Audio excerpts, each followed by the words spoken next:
Hello दोस्तों, स्वागत है आपका एग्ज़ाम स्टडी विद संगीता में। दोस्तों, आज के इस वीडियो में हम बात करेंगे अपनी मैथ की टॉपिक वाइज सीरीज़ में नंबर सिस्टम के पार्ट 4 की। यदि आपने इससे पहले के पार्ट नहीं देखे हैं तो आप प्लेलिस्ट में जाकर देख सकते हैं, जिससे कि आपके बेसिक क्वेश्चन यहाँ पर अच्छे से कंप्लीट हो जाएं। और आज हम पार्ट 4 में संख्या पद्धति यानी कि नंबर सिस्टम के टॉप क्वेश्चन यहाँ पर देखेंगे, जो कि प्रतियोगिता परीक्षा में बार बार रिपीट होते हैं। और इन्हें सॉल्व करने का मैं आपको सबसे आसान तरीका बताऊंगा। जहाँ तक संभव है बेसिक तरीके को हम देखेंगे, और साथ ही साथ यदि कोई बड़ा सवाल है तो उसको ट्रिक से या ऑप्शन से किस प्रकार कम से कम समय में कर सकते हैं, तो हम उसको करने की भी कोशिश करेंगे। तो ये वीडियो आपके लिए आने वाली प्रतियोगिता परीक्षाओं के लिए इम्पोर्टेंट रहेगा, चाहे वे रेलवे के एग्ज़ाम हो, चाहे एसएससी के, या फिर किसी स्टेट लेवल का एग्ज़ाम। तो वीडियो को आप परीक्षा से पहले ज़रूर देखिएगा। तो चलिए स्टार्ट करते हैं।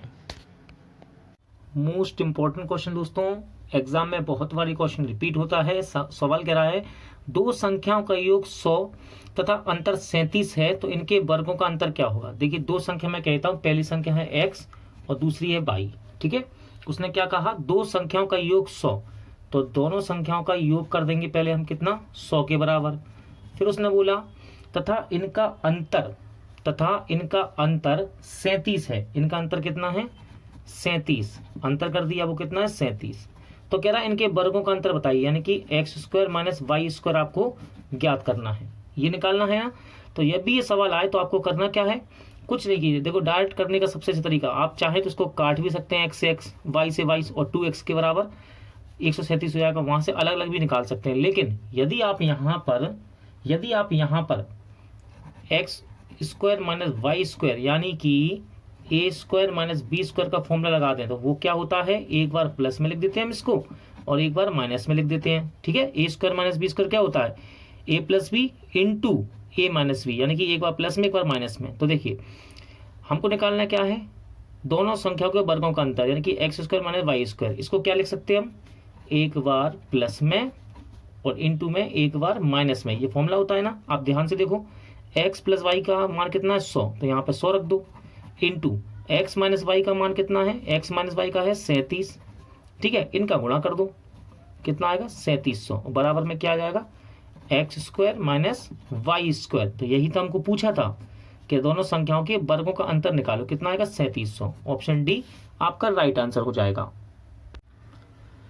किसी संख्या के 2/5 भाग के 1/3 का 1/4 15 है, तो इस संख्या का 40% क्या होगा। देखिए, किसी संख्या के, तो मैंने संख्या मान ली x, किसी संख्या के 2/5 भाग के लगा है ना, तो गुणा कर दो इसका, 2/5 भाग के, फिर से के 1/3 का मतलब गुणा, या फिर का लिखा हो या के लिखा हो तो गुणा ही करना है आपको। का 1/4 क्या है, 15 है, बराबर में कितना आ जाएगा, 15। फिर से देखो, किसी संख्या का 2/5 के 1/3 का 1/4 15 है। ठीक है, तो कह रहा है इसका 40% क्या होगा। देखिए, एक काम करते हैं, इसको सॉल्व कर लेते हैं। ये कट जाएगा, 2 दूनी 4। ठीक है, देखिए 5 तिया 15। ठीक है, 5 तिया 15 और 15 दूनी 30। ठीक है, 15 दूनी 30। इस 30 का यहाँ पर क्रॉस मल्टीप्लिकेशन कर देंगे, तो x और क्या आ जाएगा, 15 तिया 45। अब उसने बोला कि इसका 40% क्या है। देखिए, 40% निकाल दो इसका, 40%। देखिए, यदि आपको परसेंट की फ्रैक्शन वैल्यू पता है तो बहुत अच्छी बात है। जब भी लगाया करो तो इसको याद करो छोटे छोटे पदों में, नहीं तो सवाल और लंबे हो जाते हैं। जैसे देखिए, परसेंट को हटाएंगे, 2 जीरो लाएंगे, क्योंकि परसेंट हटता है 2 जीरो आते हैं। ये कट गया, देखिए 2 जीरो कट गए, 45 चौके 180। अब ये सब आप छोड़ दीजिए, ये पुराना पैटर्न हो गया। अक्सर कोशिश कीजिए, 450 लिखा है, इसका 40% निकालना है। याद करिए, धीरे धीरे याद होंगे। 40% का मतलब क्या होता है, 2/5। याद कर लो इसको धीरे धीरे करके, 5 नाम 45, 90, 9 दूनी 18। तो इस प्रकार भी कर सकते हैं। परसेंट वैल्यू कैसे याद करेंगे आप, देखिए धीरे धीरे याद करो आप। परसेंट को हटाओ, 100 आ गया। ठीक है, 0 से 0 कट गया, 2 के पाले से 4 कट जाएगा 2 बार, और 5 कट जाएगा 5 बार, तो 2/5 लिख सकता हूं मैं 40% को। इसी प्रकार आप धीरे धीरे फ्रैक्शन वैल्यू याद कीजिए परसेंट की, जिससे कि आपको परसेंट जब भी आए तो आसानी हो सवाल लगाने में। एक संख्या के 3/4 इस संख्या के 1/3 से 60 अधिक है, यह संख्या क्या है। देखिए संख्या में मान लेता हूं x, ठीक है। कह रहा है एक संख्या का 3/4, एक संख्या का 3/4 इस संख्या के, यानी कि इसी की बात कर रहा है x की, संख्या के 1/3 से 60 अधिक है। फिर से देखो, एक संख्या का 3/4 इस संख्या के 1/3 से 60 अधिक है। भाई साहब ये तो 60 अधिक है ही, ये तो 60 अधिक है, लेकिन यदि इसको मुझे बराबर करना है तो 60 में अपोजिट वाले में जोड़ूंगा हमेशा। क्यों, इसका कारण देख लीजिए। मान लीजिए ये 40 लिखा है और ये 30 लिखा है, तो मैं क्या कहूँगा, ये वाली संख्या, ये पहली संख्या है, ये दूसरी है, तो क्या कहेंगे हम, पहली संख्या दूसरी से 10 ज़्यादा है। क्या कहेंगे, पहली संख्या दूसरी से 10 ज़्यादा है। अगर इसको बराबर करना है तो अपोजिट वाली में तो 10 जोड़ेंगे हम, तब तो बराबर होंगे। ऐसे यहाँ देखिए, किसी संख्या का 3/4 संख्या के 1/3 से 60 अधिक है। भाई साहब ये वाला पद तो 60 अधिक है, लेकिन बराबर करने के लिए इसमें 60 जोड़ेंगे, ठीक है। और सबसे अच्छा तरीका, जब भी दो पदों की तुलना हो रही हो और अधिक या कम कहे, अधिक या फिर कम कहे, तो आपको अंतर कर देना है, सबसे बेस्ट तरीका, ठीक है। अंतर कर देना है। अंतर कैसे करेंगे, देखो अंतर कर दो, ऐसे लिख देंगे इसको डायरेक्ट, x 3x/4 माइनस का x/3, अंतर कर दो, बराबर में 60 लिख दो। जब भी अधिक या कम का डायरेक्ट अंतर लिख दो आप, कभी गलती नहीं होगी। अब देखिए बात तो वही है, इसको उठा के यहाँ लाएंगे पद को, तो इसको लिख सकता हूँ मैं 3x/4, इसको यहाँ पे लाएंगे, ये क्या हो गया, x/3 है, x/3 बराबर 60। तो देखिए वही तो लिख दिया हमने, बात तो वही आ गई। चलिए एलसीएम ले लेते हैं। एलसीएम कितना आएगा, 12 आ गया। 4 तिया 12, 3 का गुणा कर दो उसमें, 3 तिरका 9x, 3 चौके 12, 4 बार कटा, 4 का गुणा इसमें कर दो, 4x बराबर 60। घटाने में कितना आएगा, ये 5x/12 बराबर 60। काट सकते हैं इसको, हाँ काट सकते हैं। 12 के पार्ट से 12 पंजे 60 होता है, 5 के पार्ट से काट दिए 60 को, 12 बार 12 पंजे 60, क्रॉस गुणा कर दो, x बराबर कितना आ गया, 144। तो क्या है ये संख्या, 144। ऑप्शन बी राइट आंसर है आपका। एक संख्या अपने 20% से 40 अधिक है, वह संख्या क्या है। एक संख्या, मान लो वो x है, ठीक है, एक संख्या x, एक संख्या अपने 20%, यानी x का ही 20% की बात हो रही है। एक संख्या अपने 20% से 40 अधिक है। देखो ये तो 40 अधिक है ही, लेकिन बराबर यदि करना है तो अपोजिट वाले में 40 जोड़ेंगे। फिर से उदाहरण देता हूं, देखिए मान लीजिए कोई संख्या 50 लिखी है और ये 30 लिखी है, तो क्या बोलेंगे, ये पहली संख्या, ये दूसरी संख्या, क्या बोलेंगे, पहली संख्या दूसरी से 20 अधिक है। देखो पहली संख्या दूसरी से 20 अधिक है, यदि इसको बराबर करना है तो अपोजिट में तो 20 जोड़ेंगे, तब तो ये बराबर होंगी, ठीक है। उसी प्रकार यहाँ देखिए, एक संख्या वो हो गई x, मान ली मैंने, एक संख्या अपने 20% यानी कि x का 20% अपने 20% से 40 अधिक है, तो ये तो 40 अधिक है, लेकिन बराबर करने के लिए अपोजिट वाले में 40 जोड़ देंगे अपन, ठीक है। आप देखिए इसको यहाँ पे ले आएंगे हम, x माइनस का क्या हो जाएगा, ये x का 20% बराबर 40, क्योंकि प्लस का था यहाँ आया माइनस हो गया। 20% की फ्रैक्शन वैल्यू क्या होती है, याद रखिएगा हमेशा, कितना होती है, 1/5 होती है। अब परसेंट आएंगे, नीचे 100 लाएंगे, इससे अच्छा है कि फ्रैक्शन वैल्यू याद कर लो, कितनी है, 1/5। तो इसको हम लिख सकते हैं x/5 लिख सकते हैं, क्योंकि इसके साथ में x भी तो है, इसके साथ x है ना, इसलिए x/5 बराबर में 40। चलो गुणा करते हैं, एलसीएम लेने से अच्छा है गुणा कीजिए सीधा, 5 का इसमें गुणा कर दो 5x, और 5x में से x घट जाएगा, कितना आएगा, 4x/5 आ जाएगा। या फिर आप एलसीएम भी ले सकते हैं, लो एलसीएम ले लेते हैं, इसके नीचे 1 मान लो, 1 और 5 का एलसीएम 5 आ गया, 5 का इसमें भाग दो, 5 बार कटा, 5 का यहाँ गुणा कर दो, 5x, 5 एकम 5, 1 का गुणा 1 बार कटा, 1 का गुणा इसमें कर दो, बात तो वही आ गई, ठीक है ना। कितना आ गया, 4x/5 हो गया, ये कितना 40। इसको काट सकते हैं हम कितनी बार, 10 बार, क्रॉस गुणा कर देंगे, x बराबर कितना आ गया दोस्तों, 50, ठीक है। तो वो संख्या क्या है, 50 है वो संख्या।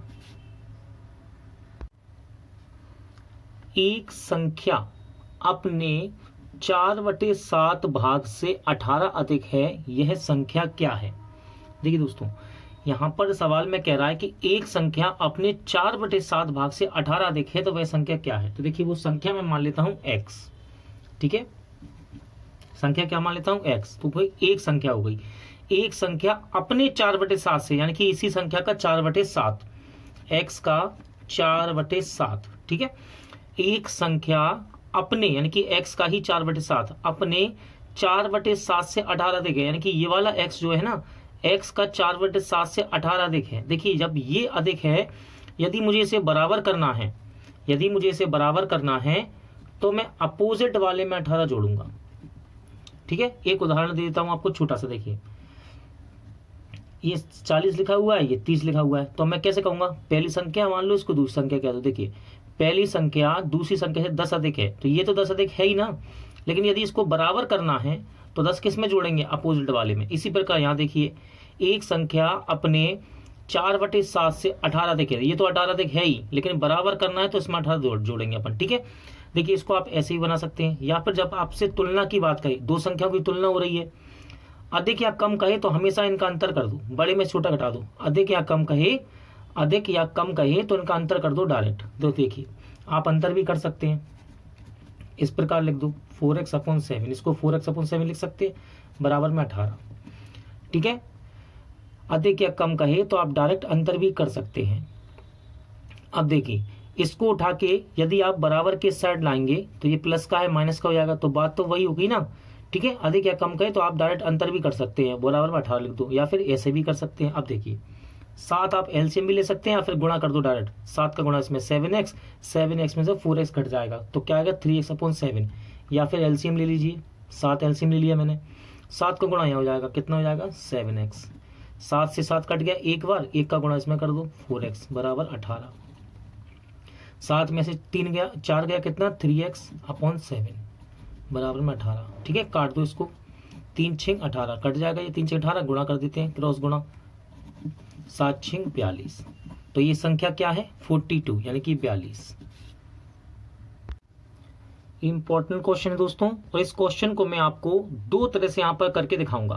पहले मैं आपको बेसिक तरीका बताऊंगा और एक तरीका और जिससे कि आपका एग्जाम में समय बचे। तो देखिए सवाल क्या कह रहा है, किसी धनात्मक संख्या में से 4 घटाने पर संख्या के व्युत्क्रम का 21 गुना प्राप्त होता है, तो वह संख्या क्या है। तो देखिए मैं संख्या मान लेता हूं x।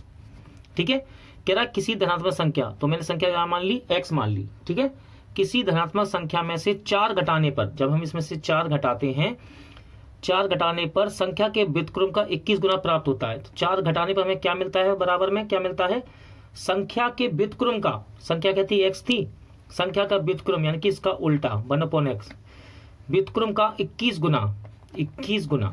ठीक है, फिर से देखिए किसी धनात्मक संख्या में से 4 घटाने पर हमें क्या मिलता है, सामने बराबर में क्या मिलता है, संख्या के व्युत्क्रम का यानी कि x का 1/x उल्टा व्युत्क्रम का 21 गुना प्राप्त होता है। देखिए ये तो बन गई आपकी कंडीशन।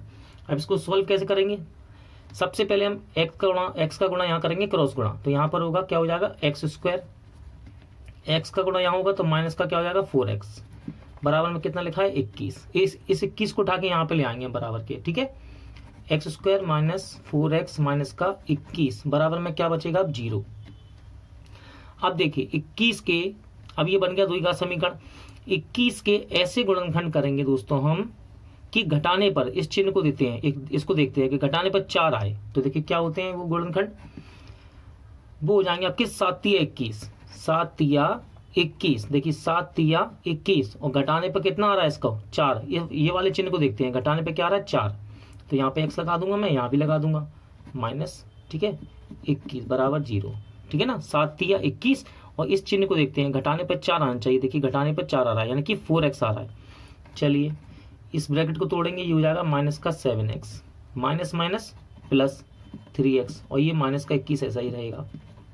ध्यान से देखिए, इसमें से क्या कॉमन निकाल सकते हैं हम, x को बाहर निकाल सकते हैं। ठीक है, देखिए 2x थे यहाँ पर, x गुणे x, तो 1x निकाल लिया, क्या बचा x बचा, और इसमें से क्या बचेगा, केवल 7 बचेगा। आप ऐसे कह सकते हैं इसमें इसका भाग दे रहे हैं, ठीक है ऐसा भी कह सकते हैं। यहाँ कॉमन क्या है, प्लस का 3 निकाल लो, इसका भाग इसमें देंगे, 3 से 3 कट जाएगा, क्या बचेगा x, और इसका भाग यहाँ दीजिए माइनस का 7। इनमें से कॉमन क्या है, इनमें से कॉमन है 7 माइनस x। ठीक है, इनमें से कॉमन ले लिया मैंने पूरे पद में 7 माइनस x, और क्या बचेगा x प्लस 3 बराबर 0। अब दोनों को एक एक बार 0 के बराबर कर लेते हैं। ठीक है, x माइनस 7 बराबर 0 और x प्लस 3 बराबर 0। तो देखिए यहाँ पर जाएगा ये बराबर के यहाँ, तो ये हो जाएगा प्लस का, और ये यहाँ पर जाएगा बराबर के यहाँ, तो ये हो जाएगा माइनस का। उसने कहा ये संख्या क्या है, वो धनात्मक संख्या थी ना, तो धनात्मक संख्या क्या है 7 है, और ये तो ऋणात्मक होगी, तो आंसर क्या हो जाएगा 7। ठीक है, 7 आपका राइट आंसर है। अब देखिए इस सवाल को करने में आपको एग्जाम में ये मैंने आपको समझाया है, तब जाके 2.5 से 3 मिनट लगे हैं, लेकिन आपको एग्जाम में ऐसे नहीं करना है। कोशिश कीजिए इस प्रकार के जहां द्विघात समीकरण बन जाए उसको ऑप्शन से करने की कोशिश कीजिए। जैसे देखिए, इस पद को उठाइए, ऊपर वाले को, इस लाइन को, इस पद को उठाता हूं मैं, देखिए x माइनस 4, ठीक है, 1/x इंटू 21, इसको उठा लिया मैंने इस पद को, ठीक है, इतनी कंडीशन। पहला समीकरण है, पहला ऑप्शन है 3, तो x के 3 रखेंगे हम, x की जैसे 3 रखा मैंने, देखिए x के 3 रख दिया और यहाँ पर भी 3 रख दिया, ये दोनों आपस में बराबर हो जाना चाहिए, ठीक है। देखिए 3 सत्ते 7 बार कट गया, ये कितना आ गया -1 बराबर 7, तो ये तो बराबर है नहीं। इसके बाद उठाते हैं 5, ठीक है, इसी समीकरण में हम रखेंगे 5, यहाँ पर 5 रख दो, 5 - 4 1/5 इंटू 21, देखिए इससे कटेगा तो लगभग 4, और ये घटने के बाद कितना आ गया 1, तो 1 बराबर 4 हो गया। देखिए इसको लगभग मैं काट दिया मैंने, 1 बराबर 4 आया, तो ये भी सही नहीं है। अब ऑप्शन देखते हैं 7 रखो यहाँ पर, इसकी जगह कितना रखेंगे हम 7 रख दो यहाँ पर, 7 -4 बराबर में 1/x की जगह क्या रखेंगे 7, क्योंकि ऑप्शन 7 है ना, वो x की वैल्यू है इसलिए, इंटू 21। देखिए 7 में 4 के कितना आ गया 3, वो बराबर आ गया, इसको काटो, 7 × 21, तो देखिए 3 बराबर 3 आ गया 3 बराबर 3, कब, जब ऑप्शन 7 यहाँ पर रखा मैंने x की जगह, यहाँ पर इन दोनों को, तब ये बराबर हो गया। इसका मतलब हमारा ऑप्शन से क्वेश्चन हो सकता है। तो कोशिश कीजिएगा एग्जाम में ये सवाल टकराए तो आप ऑप्शन से ही करना है इसको, द्विघात समीकरण से बचने की कोशिश कीजिए जितना हो सकता है। किसी संख्या के 40% का 16% यदि 8 के बराबर है तो वह संख्या क्या है। तो देखिए उसने कहा किसी संख्या के 40% का, तो संख्या मान ली x, किसी संख्या के मतलब गुणा 40% का मतलब क्या है गुणा 16% 8 के बराबर है, ठीक है, 8 के बराबर, तो ये संख्या क्या है। फिर से देखिए किसी संख्या के मतलब गुणा 40% का मतलब गुणा 16% यदि 8 के बराबर है तो संख्या क्या है। देखिए दोस्तों, परसेंट जब भी आए तो याद रखिएगा, यदि आपको फ्रैक्शन वैल्यू याद है परसेंट की तो ये क्वेश्चन बड़े ही आसान हो जाते हैं, वरना आप परसेंट आएंगे नीचे 100 लगाएंगे। कोशिश कीजिए फ्रैक्शन वैल्यू को धीरे धीरे याद कीजिए। जैसे कि 40% को मैं लिख सकता हूँ कितना 2/5, जैसे जैसे आप प्रैक्टिस करेंगे वैसे वैसे आपको ये फ्रैक्शन वैल्यू याद हो जाएंगी। 16% को क्या लिख सकते हैं 4/25, यदि आप इसको याद नहीं कर सकते हैं, नहीं निकालना आता तो ऐसे निकाल सकते हैं। देखिए 40% है, परसेंट को हटाएंगे तो नीचे क्या आएगा 100, 0 से 0 कट गया, 2 दूनी और 2 पंजे, तो इस प्रकार काट काट के भी आप याद कर सकते हैं बार बार इनको, ठीक है। 16% को देखो, 16% को हटाया नीचे कितना आ गया 100, 4 के पाड़े से कट जाएगा 16 और 4 के पाड़े से कट जाएगा 25 बार, तो 16% की वैल्यू कितनी आ गई 4/25। इस प्रकार याद कीजिए, ठीक है। एग्जाम में 0% हटाओ फिर 0 लगाओ, यहाँ पर समय आपका बर्बाद होता है। कोशिश कीजिए इस प्रकार। तो देखिए x 40% का मतलब क्या होता है 2/5, रख दो डायरेक्ट 2/5 इंटू 16% का मतलब क्या है 4/25, इसकी जगह 4/25 बराबर में 8। ध्यान से देखो 4 दूनी 8, ये कैंसिल हो जाएगा, और 2 दूनी ये आपस में कट गए। अब बचा क्या, यहाँ पर 1 बचा, ऐसे कह सकते हैं आप, 2 × 2 1 बचा, इसका आपस में गुणा होगा और ये यहाँ पहुंच जाएगा क्रॉस मल्टीप्लिकेशन में इधर, ठीक है। 25 गुणा 5 में करेंगे 125, 125 1 का गुणा 1 में हो जाएगा, तो क्या आ जाएगा 100 बराबर 125। देखिए कितना आसान क्वेश्चन है। और यदि आप परसेंट आएंगे 0 लगाएंगे, ठीक है, डबल 0 लगेगा यानी कि 100 लगेगा, फिर सवाल बड़ा हो जाता है। एक संख्या का 4/5 भाग 64 है, इस संख्या का आधा कितना होगा। देखिए उसने कहा एक संख्या का, तो मैं संख्या मान लेता हूं x, एक संख्या का मतलब गुणा 4/5 भाग 64 है, यानी कि x का 4/5 भाग कितना है, तो ये 64 है, तो बराबर में हम लिख देंगे 64। उसने कहा इस संख्या का आधा कितना होगा, तो देखिए इसको काट सकते हैं हम 4 को, 64 को 4 से काट देंगे तो 16 चौके 64, ठीक है। 5 का यहाँ क्रॉस मल्टीप्लिकेशन कर देंगे तो x बराबर कितना आ गया 16 पंजे 80।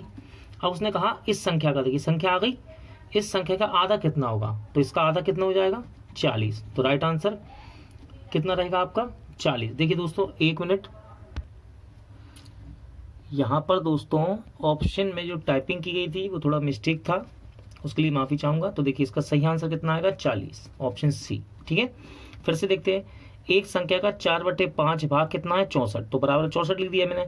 4 से 64 को हम काट सकते हैं, कितनी बार कट गया 16 बार, 5 का क्रॉस मल्टीप्लिकेशन करेंगे, गुणा करेंगे 16 पंजे 80। इस संख्या का आधा भाग कितना है, तो आधा कितना आएगा 40। तो राइट आंसर क्या है, ऑप्शन सी।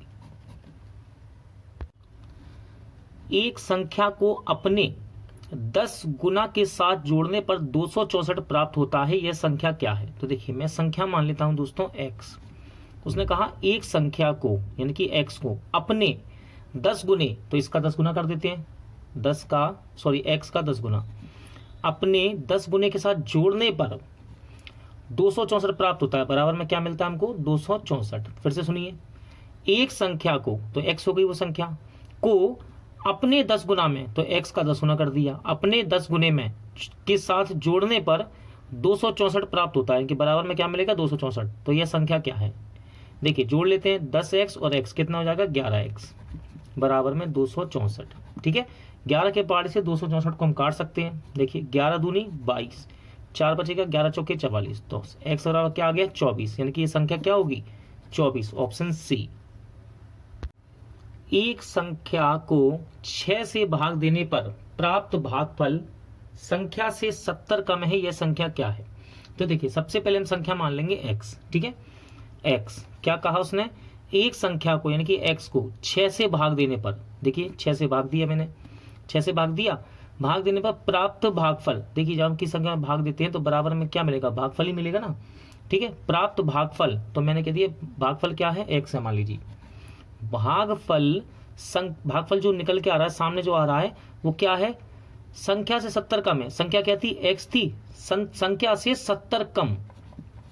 फिर से देखो इसको, फिर से देखो कंडीशन, एक संख्या को यानी कि x को, एक संख्या को 6 से भाग देने पर, एक संख्या जो कि x है इसको 6 से भाग देने पर प्राप्त भागफल, यानी कि सामने जब भाग देंगे तो कुछ ना कुछ तो यहाँ भागफल आएगा ना। मान लो यहाँ पर भागफल कुछ भी आ रहा हो, x हो y हो, ठीक है, x मान लेते हैं, तो जो भागफल आ रहा है ना वो क्या है, संख्या से 70 कम है। संख्या क्या थी, x थी, संख्या से 70 कम है, तो संख्या में 70 कम कर दिया मैंने। अब क्या करेंगे, इसको हम कर लेंगे सॉल्व। देखिए क्रॉस मल्टीप्लिकेशन करेंगे यहाँ पर, तो x तो यहाँ ऐसे ही रहेगा, यहाँ गुणा कर दो इसका 6x, फिर इसका गुणा यहाँ कर दो 7 6 42।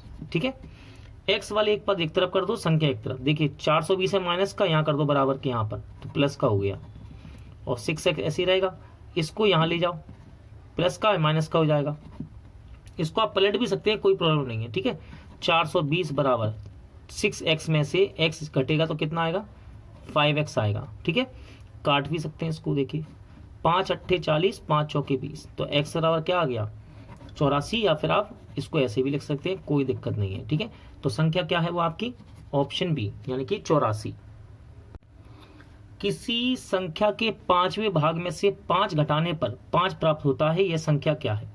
किसी संख्या के, तो वो संख्या में कहता हूं x, किसी संख्या यानी कि x, किसी संख्या के 5वां भाग के, तो x का 5वां भाग 1/5, किसी संख्या के मतलब गुणा 5वां भाग में से 5 घटाने पर, लो 5 घटा दिया, 5 घटाने पर 5 प्राप्त होता है। बराबर में क्या मिलता है, 5 प्राप्त होता है। यह संख्या क्या है, फिर से देखिए, किसी संख्या के यानी कि x के 5वें भाग में से, तो x का 1/5 कर दिया, 5वां भाग हो गया, में से 5 घटाने पर, इसमें से 5 घटाने पर बराबर में क्या मिलता है मुझे, 5 प्राप्त होता है। यह संख्या क्या है, देखिए इसको सॉल्व कर लेते। इसे मैं लिख सकता हूं, देखिए पहले सबसे पहले इसको यहाँ ले जाओ, माइनस का यहाँ पे जाएगा, प्लस का हो जाएगा, 5 + 5 लिख देंगे इसको। ठीक है, और इसको देखिए क्या लिख सकते हैं हम, x/5 लिख सकते हैं। ठीक है, ये कितना हो गया दोस्तों, 10 हो गया ये, और ये x/5 क्रॉस मल्टीप्लिकेशन कर दूंगा, तो x बराबर क्या आ जाएगा, 50, यानी कि वो संख्या क्या है, 50, option B. Most important question दोस्तों, एग्जाम में ये क्वेश्चन कई बार रिपीट होता है। एक संख्या 36 से उतनी अधिक है जितनी 86 से कम है, यह संख्या क्या है। इस सवाल को देखिए मैं बेसिक से भी करूंगा, और आपको एक छोटा सा, आप आसान तरीका कह सकते हैं या फिर ट्रिक कह सकते हैं, वहां से भी आप उसको हम कर सकते हैं। देखिए उसने कहा एक संख्या है जो 36 से उतनी अधिक है। देखिए कोई भी संख्या है, मान लो x है, अगर वो 36 से उतनी अधिक यानी कि ज्यादा है, 36 से ज्यादा है, यानी कि 36 में, इसमें से हम 36 को घटा सकते हैं, छोटा कर सकता हूं मैं। देखिए एक संख्या 36 से उतनी अधिक यानी कि 36 से बड़ी है वो संख्या, एक संख्या मैंने कह दिया वो संख्या x है, 36 से उतनी अधिक है, ज्यादा है यानी कि वो 36 से ज्यादा है, यानी कि 36 छोटी है, तो इसमें से अंतर कर सकता हूं मैं, जितनी वह 86 से कम है, उसी संख्या की बात कर रहा है x की, जितनी वो 86 से कम है। 86 से कम है यानी कि 86 से छोटी है। तो ये इन दोनों कंडीशन को बराबर कर देंगे। अब फिर से देखिए, एक संख्या 36 से उतनी अधिक है, एक संख्या है वो क्या है, x है, 36 से अधिक है, 36 से बड़ी है, यानी कि कहने का मतलब क्या है, 36 से अधिक का मतलब क्या हुआ, 36 से बड़ी है। तो बड़ी संख्या में से जब छोटी संख्या को घटाएंगे तभी तो अंतर बनता है, ऐसा कह सकता हूं। फिर उसने कहा जितनी 86 से कम है, 86 से कम है, 86 से कम है, वो संख्या जो x थी ना वो 86 से कम है, यानी कि 86 से छोटी है। तो मैं 86 में से उस संख्या को घटा सकता हूं, तब ये जाके बराबर होगा। अब देखिए x वाले पद एक तरफ कर लेंगे हम और संख्या एक तरफ। ये माइनस का है, यहाँ पर आएगा प्लस का हो जाएगा, x प्लस x हो जाएगा। और 86 ये 36 का यहाँ पे जाएगा तो ये प्लस का हो जाएगा। कितना हो गया, 2x बराबर 36 और 86 को जोड़िए, 6 और 6 12 और एक यहाँ दे दो 4 8 12, ठीक है 122। इसको काट देंगे 2 के बारे से, कितना आएगा x बराबर 2 6 12 2 कम 2, तो वो संख्या क्या है, 61 है। अब देखिए एग्जाम में यदि सवाल ये आता है कि वो आपसे कहे कि एक संख्या 36 से उतनी अधिक है जितनी 86 से कम है, ये संख्या क्या है, तो उसको डायरेक्ट कैसे निकालेंगे, कुछ नहीं करना आपको, इन दोनों संख्या को जोड़ दो। ठीक है, जब भी कहे एक संख्या 36 से उतनी अधिक या फिर और जितनी 86 से कम है तो दोनों को जोड़ दो। दोनों को जोड़ने पे क्या आया, 122, और इसको 2 से भाग दो यानी कि आधा कर दो, तो आधा कर देंगे तो कितना आएगा, 61। ठीक है, आप इसको ऐसे भी कर सकते हैं डायरेक्ट। एक संख्या के 5वें भाग में 4 जोड़ने पर वही प्राप्त होता है जो किसी संख्या के चौथे भाग में 10 घटाने पर, वह संख्या क्या है। तो देखिए मैं संख्या मान लेता हूं x, ठीक है, संख्या क्या मान ली मैंने, x। कह रहा है कि एक संख्या के 5वें भाग में, यानी कि x का 1/5, 5वां भाग ये हो गया, एक संख्या के 5वें भाग में 4 जोड़ने पर, देखो 4 जोड़ देते हैं, 4 जोड़ने पर वही प्राप्त होता है, यानी कि सामने क्या मिलेगा, वही प्राप्त होगा, वही मिलेगा जो कि संख्या के चौथे भाग में, संख्या क्या है x, इसका चौथा भाग यानी कि 1/4, चौथे भाग में 10 घटाने पे प्राप्त होता है, तो 10 घटा देते हैं। फिर से देखो, एक संख्या के यानी कि x का 5वें भाग में, संख्या का 5वां भाग कर दिया 1/5 में 4 जोड़ने पर, इसमें 4 जोड़ने पर सामने वही चीज मिलती है हमको, वही प्राप्त होता है जो कि संख्या के यानी कि x के चौथे भाग यानी कि 1/4 में 10 घटाने पे प्राप्त होता है। अब एक काम करेंगे, x वाला पद एक तरफ और संख्या एक तरफ, ठीक है, इसे हम लिख सकते हैं x/5। आप चाहो तो डायरेक्ट भी कर सकते हैं, इसको अपन x/5 लिख सकते हैं +4, और इसको लिख सकते हैं x/4 माइनस का 10। ठीक है, इस 10 को उठा के यहाँ ले आओ, माइनस का है इसमें जुड़ जाएगा, कितना हो जाएगा 14, इधर पे आएगा ना यहाँ प्लस का हो जाएगा, इसमें जुड़ जाएगा, और ये ऐसे ही रहेगा। ये देखिए x/5 है, प्लस का यहाँ पे लेके आओ, इसको बराबर किया तो माइनस का हो जाएगा।